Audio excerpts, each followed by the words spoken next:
Olá, lindezas! Voltamos com mais um recorte da aula síncrona que tivemos sobre o período simples na gramática tradicional no curso de extensão da UniOeste. E nessa aula nós vamos falar um pouquinho do complemento direto, objeto direto, complemento verbal. Vamos lá?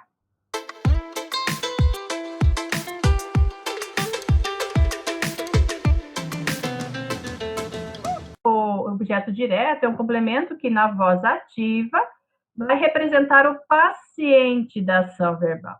Então, estudo o quê? Sintaxe, na UniOeste. Então, na voz ativa, o agente é o sujeito, né? E o objeto vai ser o afetado, o paciente. Você pede o verbo o quê? Então, ele vai responder. Estuda o quê? Sintaxe. E na UniOeste, prof? Na UniOeste é uma circunstância de lugar. Então, aqui nós temos a classificação, segundo a NGB, como um adjunto adverbial, que nós vamos ver mais para frente de forma mais detalhada. Então, o Rocha Lima vai dizer que a gente identifica facilmente o objeto direto, porque pode ser o sujeito na voz passiva, e lembrando que apenas verbos que admitem objeto direto, admite também a passiva. Porque aquele que é objeto, ele vai se transformar em sujeito. Encontrei o quê? A gramática. Temos objeto direto. A gramática foi encontrada. Aí eu coloquei a agente passiva, por mim, que está ali no encontrei, né? No eu. Então, o objeto direto vai se transformar em sujeito. Por isso que nós não conseguimos fazer passivação de verbos com verbos intransitivos ou transitivos indiretos, sempre com transitivo direto. Outra característica é porque corresponde na terceira pessoa às formas pronominais átonas o, a, os, as. Então, encontrei a gramática na estante. Encontrei-a na estante. Então, esse o e suas variações no plural, nós temos o objeto.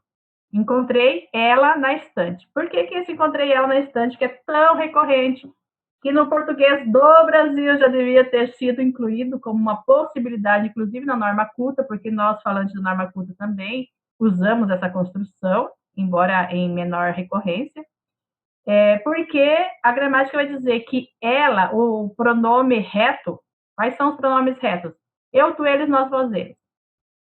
Esses pronomes, eles não podem ocupar a posição de complemento de verbo, ou seja, de objeto. Então, essa construção a gente fala bastante, mas na linguagem escrita tem de tomar cuidado. Na linguagem escrita mais formal, obviamente. No WhatsApp está liberado. Nos memes também. Mas, assim, numa linguagem mais cuidada, a gente tem de cuidar dessa colocação para não usar o pronome reto como objeto. E por que não pode, então, por exemplo, encontrei ela na estante, encontrei eu na UniOeste, encontre eu, né? Teria que ser encontre-me na UniOeste. Encontrei você na UniOeste, pode. Mas, prof, não poderia. Então, acontece que você, ele não está na relação eu, tu, ele, nós, vós, eles. O você, ele advém de uma posição de pronome de tratamento, né? Lá do vós, me sei, e assim por diante. Então, ele se comporta de forma diferente dos outros, que são pronome reto de origem. Então, o você é possível a gente preencher a posição de objeto com o você, diferente do ela ou ele, por exemplo. Obviamente que ninguém ia dizer encontre eu na UniOeste. Aliás, poderia ser numa linguagem mais infantilizada, numa linguagem bastante longe da linguagem padrão, né, da linguagem culta, mas não é comum. Agora, encontrei ela na estante, aí é bastante comum. Mas aí vocês têm de prestar atenção que esse pronome, o, a, os, as, eles têm uma forma especial em alguns contextos, em alguns ambientes linguísticos específicos. Então, quando o verbo terminar com Z, S ou R, nós vamos, esse o, a vai se transformar em lo, lá, ou los, las, dependendo se é plural ou singular. Então, por exemplo, fiz o filo. Se alguém sabe daquela, ser uma lenda, não é bem isso, é folclore, deve ser folclore, do Jânio Quadro, que diz filo porque quilo. Qual é o motivo da renúncia? Então, que ele tinha um exercício de uma construção mais elaborada da linguagem, né? Aí dizem que ele falou isso, filo porque quilo. Aqui, gramaticalmente está certo isso daqui? Está porque essa construção fiz e quis, termina com Z, a gente colocaria lo em vez de o que não seria comum. Mas existe algum problema aqui de colocação pronominal no segundo elemento, quilo. Por quê? Porque ou porque atrai, é uma conjunção, né? Da conjunção coordenada, ele atrai o pronome. Então, teria que ser filo porque o quis, certo? Então, só trouxe esse exemplo aí para lembrar quem já ouviu essa fala. Filo porque quilo. Fazeis o. Aí termina com S. Então, fazei-lo. Essas duas construções anteriores, elas não são comuns, nem na linguagem mais cuidada, assim, oralizada. Agora, a última aqui, com o verbo no infinitivo, ela é bem comum. Então, estudar a, fica estudar lá. Então, a gente coloca o acento no A, neste caso, e transforma o A em lá. E com o E, escrever o, aí fica escrever-lo. Quando o verbo termina em som nasal, o pronome assume outras formas, que é no, nas, no e na. Viram-no, é o adequado. Proponha, propõe-na. Retenhas, retém-nas. Então, quando nós temos um ditongo nasal aqui, viram, propõem, retém, aí a gente usa o N, na, no, nas, nos. Mas, prof, como é que é ditongo nasal aí? Porque eu não estou vendo duas vogais. Você não está vendo, mas a criança vê. Elas não escrevem, por exemplo, mãe, M-A-I, propõe, aqui até tem duas vogais, mas retém, R-E-T-E-I-U-I.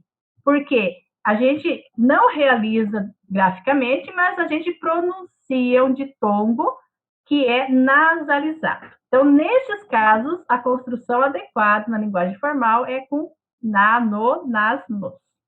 E qual é a morfossintaxe do objeto direto? Substantivo. Milena faz um curso de sintaxe. Qual que é o núcleo do objeto direto? É curso.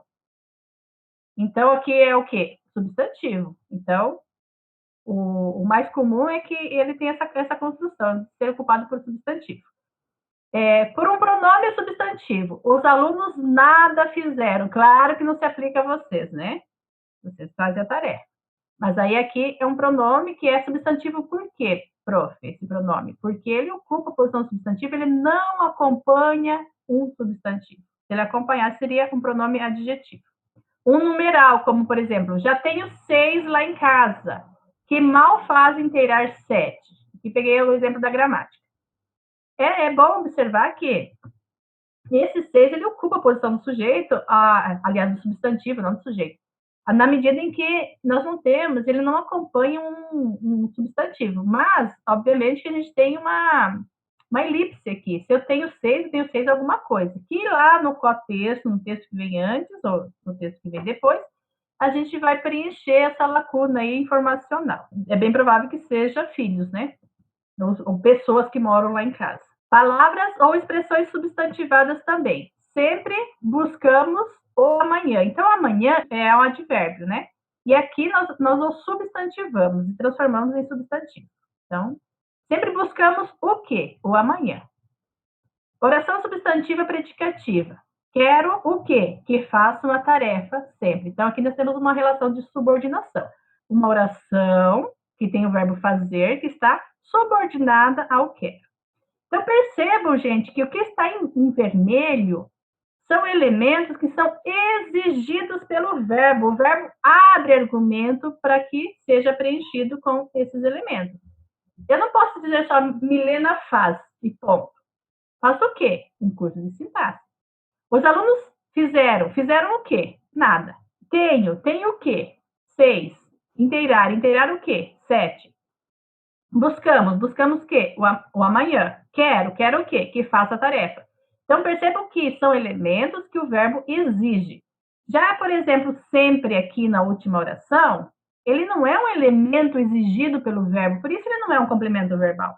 ele é um elemento informacional que eu agrego e traz uma circunstância de tempo ou de frequência, dependendo da gramática, faz uma subdivisão em frequência. Outras dizem que é uma adjunta adverbial de tempo. Então, vejam que, para ser objeto, tem que ser exigido pelo verbo, e não ser um predicativo, por exemplo, que também, em alguns casos do transobjetivo, é exigido pelo verbo.